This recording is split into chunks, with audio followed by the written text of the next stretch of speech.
In this week's drive, we try really hard to hold on to it. Go testing in a car which will never be raced. Go back to the future in Kenya. And see something really unusual from Germany. All this and more in this week's Drive.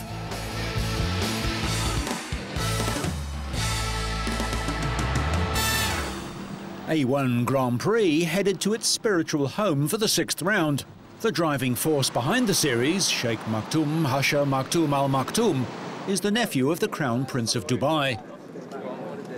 And since 1992, Dubai has been the final staging post for the Class 1 Powerboat World Championship and is home to several of the teams.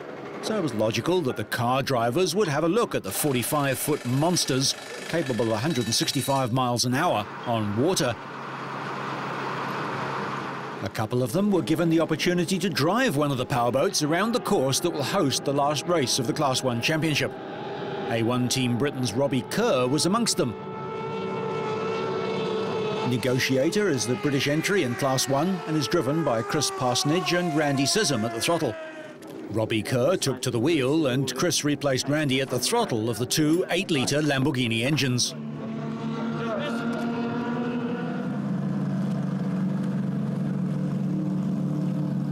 25-year-old Catherine Legg is one of a handful of female top-class open-wheeler racing drivers. She scored 3 victories in this year's North American Toyota Atlantic Series Championship, and Catherine also got the chance to pilot Negotiator. After completing his run, Robbie gave his reaction to reaching speeds of 140 miles an hour on water. Felt tremendously stable, but you're just floating across the water and occasional little wobble as it went over a wave or two, but no, it's a really good experience and one I would jump at doing again. Sort of swing round on A1 Team Britain would break new ground when it sent Catherine out in its car. The squad, headed by ex-world champion John Surtees, will be the first to field a female driver. The past few weeks have seen her hit the headlines by becoming the first female driver to try a Formula 1 car for more than a decade when she tested a Minardi, crashing on her 2nd lap, before setting competitive times the next day. Paul Stoddard offered me the Formula 1 test in the Minardi, so that was awesome. So I went and did that, which went really well in the end. And now I've got the opportunity to drive this before I head straight from here to Sebring to do the Champ car. So I get to test the A1 GP car, the Champ car, and the Formula 1 car in the space of 2 months, which can't really get any better, can it? Falconry has been an integral part of desert life for centuries. Originally practiced for hunting, this traditional custom also reflects the Bedouin love of sport. Brazilian Nelson Piquet was given a chance to share in this Arab passion before practice began at the Dubai Autodrome. Once into her overalls, Catherine Legg attracted a great deal of attention. She clocked up 17 laps, setting the 22nd quickest time. The British team were pleased with her performance and stressed that lap times were low on their list of priorities, as Catherine needed to bed in the brakes and a new engine. Team France have been the benchmark with 8 consecutive race wins this season, and Nicolas Lapierre proved once again that he's the man to beat, delivering the fastest lap of the day ahead of the final qualifying session. We've had an excellent session today. We worked hard on the car, but the track also improved during the practice session. We're in with another good chance of winning. The setup of the car is looking good for us, so I'm very happy with the way things have gone. Irish former Jordan Formula 1 driver Ralph Furman is quickly coming to terms with the A1 Grand Prix package.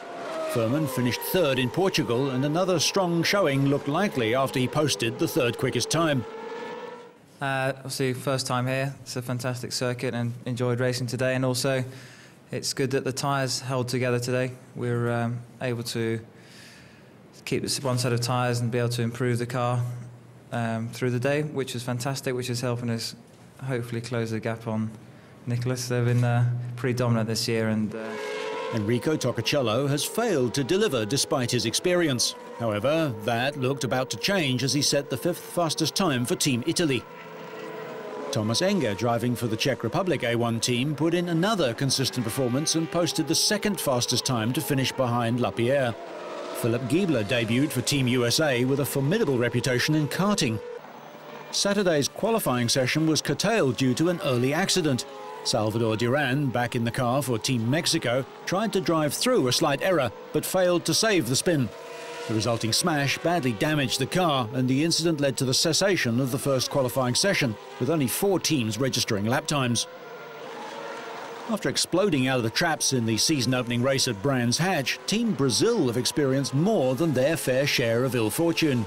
However, that bad luck might be behind them as Nelson Piquet steered his car into 4th spot on the grid. Team Ireland's Furman underlined the degree to which the Irish are coming to terms with the A1 car. A 3rd spot on the grid was just a reward for some very hard work.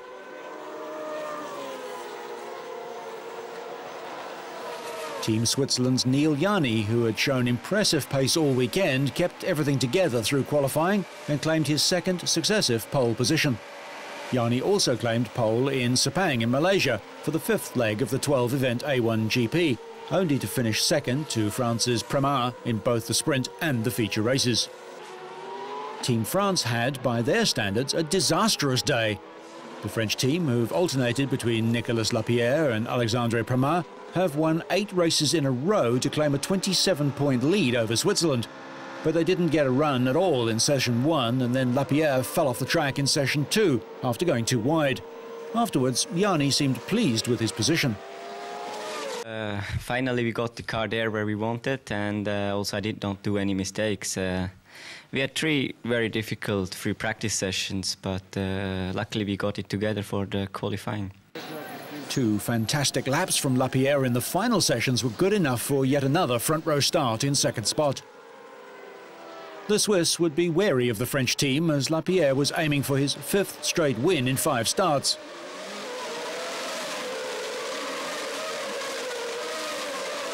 But in the longer feature race, Switzerland retained the pole and took the lead, having claimed victory in the earlier sprint race. Italy was in 2nd place, and Indonesia raced through from 6th on the grid to 3rd place.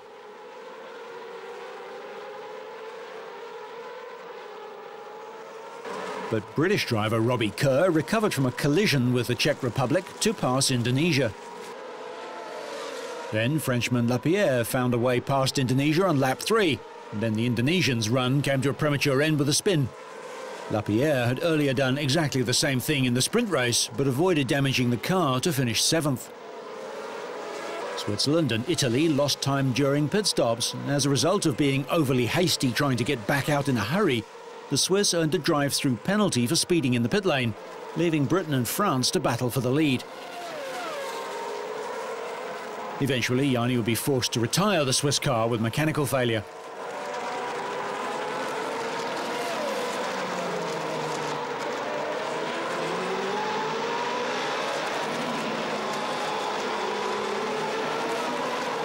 Eventually, Robbie Kerr's tyres appeared to show signs of wear, and Lapierre took his chance to grab the advantage and move to the front, giving the British team its 3rd second-place finish in 6 feature races.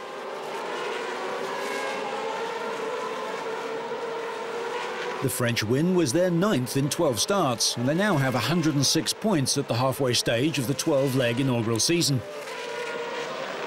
Switzerland remains a distant 2nd on 75, and Brazil, despite a poor weekend for them, stay 3rd with 60. Britain jump 1 place to 4th ahead of New Zealand, followed by Portugal and the luckless Irish.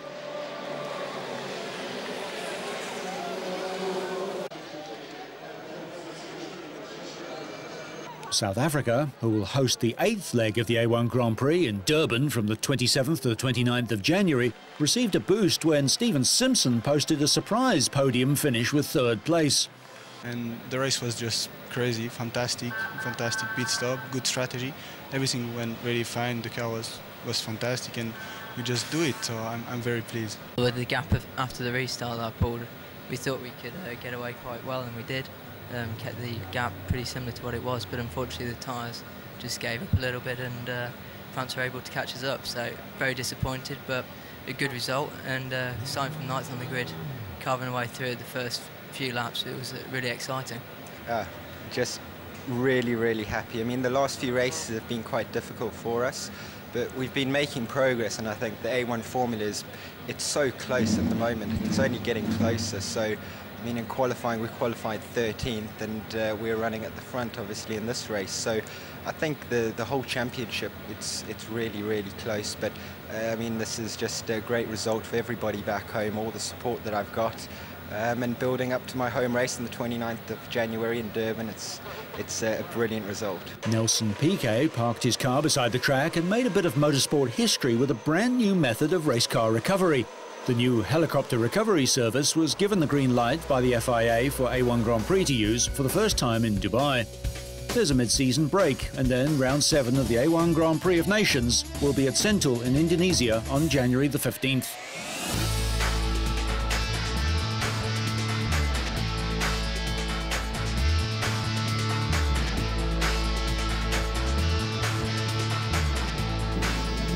"50 years after the first East Africa Safari Rally was established to mark the coronation of Queen Elizabeth II, competing crews and motorsport fans everywhere celebrated the return of the East Africa Safari Rally in 2003. The world's greatest classic rally traced its way once again through 3 East African countries, just as it did in 1953. The race would start in Kenya, travel into Uganda, through Tanzania, and ending back in Kenya. Not only that, but the event attracted world-famous drivers from the golden era of rallying, such as 1984 world champion Stig Blomqvist, 4 times world champion Juha Kankkunen, and 79 world champ Bjorn Valdegaard. Kankkunen was in a Datsun 240 this year. He won his titles driving for Peugeot, Lancia and Toyota. In fact, the event was originally the Coronation Safari, but in 1960 the event was renamed the East Africa Safari Rally, running annually until 1972. In keeping with the sense of history, only cars produced before the 31st of December 1974 were eligible. Nowadays the World Championship rallies are really small sport events, but this one is like Safari used to be, long and good roads. No, I like it. It's done in the old way, but they have found really good roads around Kenya. Bjorn Valdegaard was driving a Porsche 911 Carrera, more usually considered a road racing car than a rally car. But the venerable 911 acquitted itself well. Bjorn finished 7th, an hour and 16 minutes off the pace. But another Porsche would finish 3rd, driven by Frederik Dorr. In fact, Bjorn's title was claimed behind the wheel of a Ford Escort and a most unlikely rally car, a Mercedes 450 SLC. Local spectators were glad to see the rally return, even if it's no longer part of the World Championship. One clearly preferred the older cars and was critical of more modern ones. It does give me good memories when motorsports was really a driver versus machine, and it's something that cannot go out of our mind, you know. It's what we grew up with watching when we were kids up in the village. I'm so happy to see this again, because by that time I was young as well, like you. But so these cars are back again, so the best way, I think, is to bring some cars back again into life, rather than bring cars which cannot even last than 2 years. On this legendary event, the cars covered 4,500 kilometres in 10 days. The crews headed north of Nairobi and into the famed Masai Mara Game Reserve, home of the famous Masai warrior tribe. The event was scheduled outside the international rally calendar and during one of the most beautiful months in East Africa, and delivered yet more stunning and memorable action, underlining its status as one of the greatest classic car rallies of the modern era.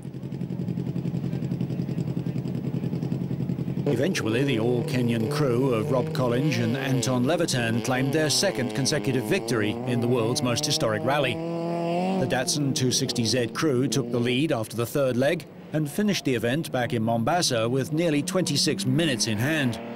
Stig Blomqvist, the earlier leader, finished 2nd in a Ford Escort RS 1600, with Frederik Dorr 3rd overall.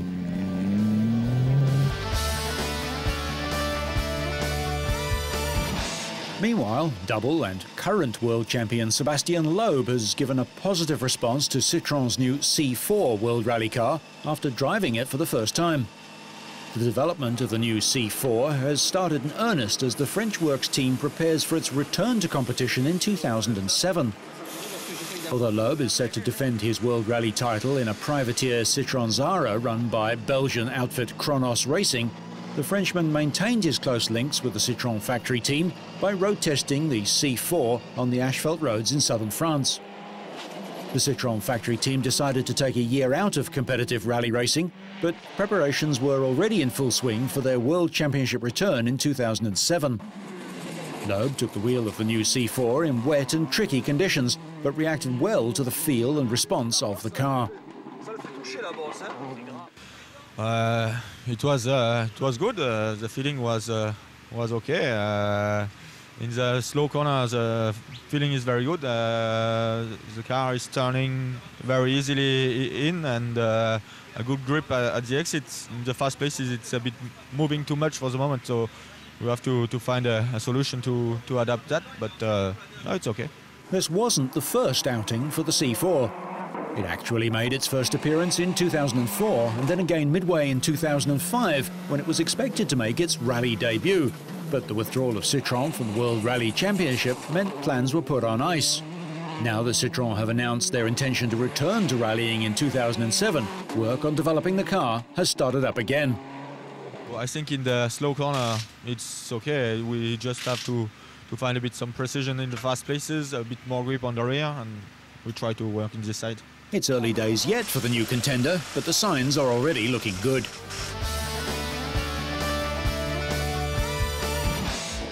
Probably the most famous V8 engine is the Chrysler Hemi. It's been around for over 40 years, but with high fuel prices, driving a 5.7-litre V8 is a bit insensitive.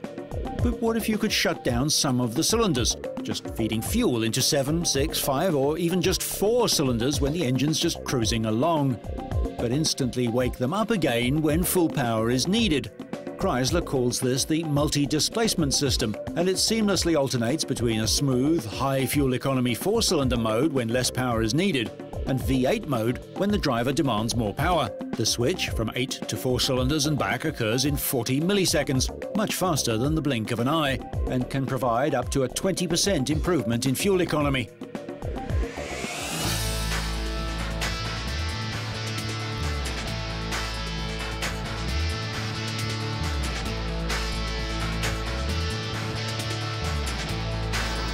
And now we'll see a couple of new cars from the cream of European motor manufacturers, starting with a second model variant of the new BMW 3 Series range.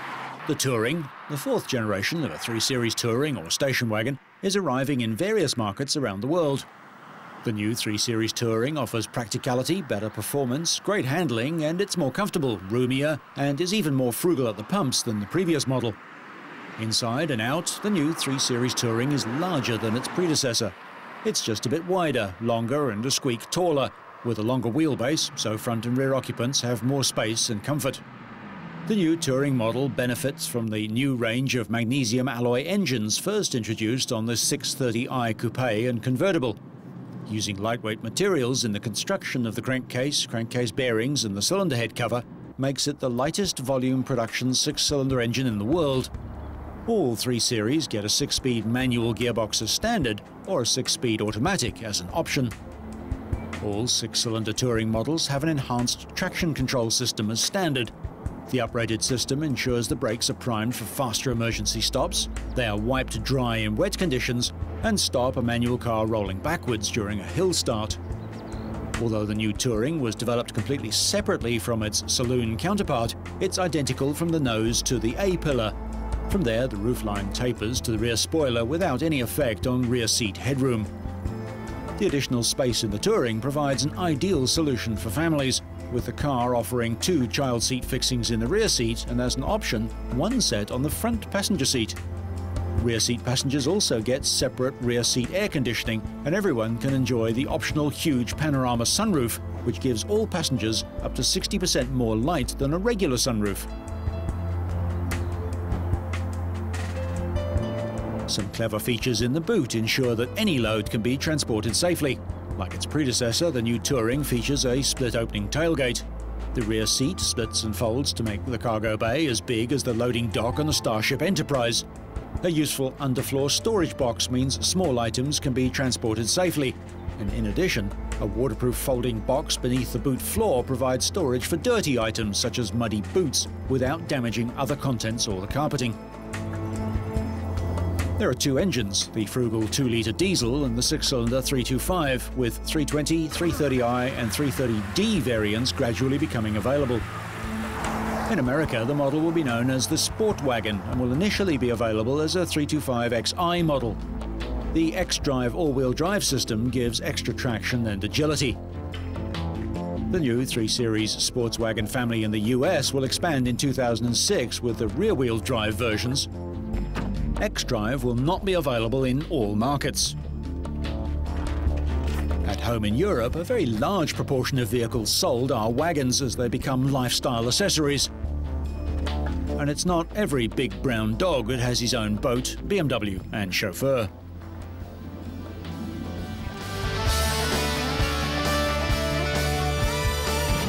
And here we have the, what? Another minivan or MPV? It's a luxury 6-passenger all-wheel drive vehicle with air suspension that can lift or lower its body through 70 millimeters. Give up? This is the new Mercedes-Benz R-Class, which the company insists has no rivals and is in a class of its own. The company calls it a sport tourer, but the R-Class is built on the same basic underpinnings as the new M-Class 4-wheel drive. Mercedes say that it has fused the best design elements of an MPV, SUV, sporty saloon and estate car into one all-new vehicle. The R-Class will seat 6 people in considerable comfort in 3 rows of captain-style chairs. Mercedes wanted to make the point that the R-Class is a luxury crossover, not a van, and so it resisted any temptation to stick a 3rd seat in the middle or back row. As a result, all the occupants have plenty of shoulder and elbow room. And because the R-Class is actually a bit longer than the current long-wheelbase S-Class sedan, legroom is outstanding in all 3 rows. The powertrain under that swoopy, boxy bodywork also comes from the next-generation M-Class off-roader, so there's plenty of ground clearance and the driving position is commanding in true SUV fashion. It's not meant to be an off-roader, but it will do a better job of getting out of the mire than a regular saloon or estate car.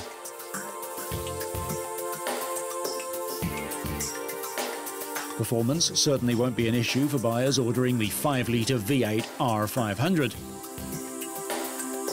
This aging but still potent engine will get the R-Class to 100 km an hour in just 7 seconds and onto a top speed of over 240 km an hour.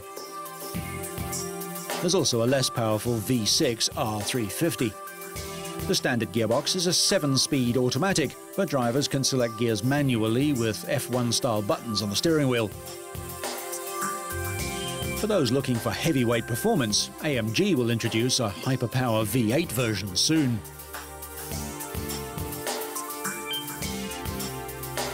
Options include an extra-large panorama sunroof, an entertainment system with dual screens in the backs of the front headrests, swivelling by xenon headlamps, a power tailgate, keyless ignition, 19 or 20-inch wheels, and that air suspension system that can lift the vehicle by 50 millimeters at low speed and automatically drops it 20 millimeters at high speed. The R-Class models will be built alongside the new M-Class in Merck's plant in Birmingham, Alabama, in America. It's a Benz gym, but not as we know it.